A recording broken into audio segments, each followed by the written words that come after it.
You're not trapped in your thoughts. You're trapped in the place you're in when you're thinking them. And I didn't always see that clearly because for most of my life, I did what most people do. I tried to solve the thought. I would sit there and go over it and over it again, trying to understand it, try to fix it, try to come to peace with it. And the strange thing was, the more I stayed with it, the more it stayed with me. It didn't resolve, it got heavier.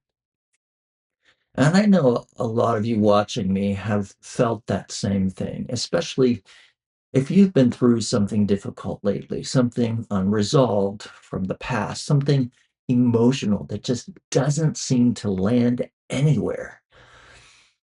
After my 3 accidents, after the surgeries, during recovery, there were long stretches where my brain just wanted to go back and replay things, not just the accidents, but everything, all my failed relationships, business that wasn't happening during that time of recovery. I just was wondering about finances, what could have been different, what it meant, and none of those thoughts actually helped me heal.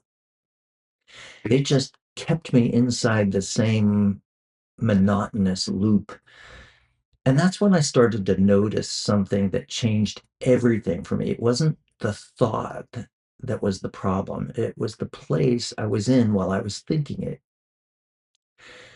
Because the brain can only work one way. It thinks in a sequence, in frames. One thought leads to the next. And when you stay inside that sequence, it just keeps feeding itself. That's what rumination really is. It's not deep thinking, it's not a problem solving, it's a loop that doesn't have an exit because the system itself can't step outside of what it's doing. So if you try to fix the thought from inside that system, you just create more of the same. And this is where something very simple started to shift things for me. I wasn't trying to fix anything anymore. I started to change where I was while the thought was happening. I would do something as simple as moving my eyes left and right, slowly, just tracking. And what that does, whether people realize it or not, is to interrupt the brain's ability to stay locked into that one track, that thinking track. It's actually similar to what used in EMDR, where eye movement changes how the brain processes what it's holding. And then I would bring my attention to my breath, not thinking about the breath, but actually listening to it, feeling it come in, feeling it go out.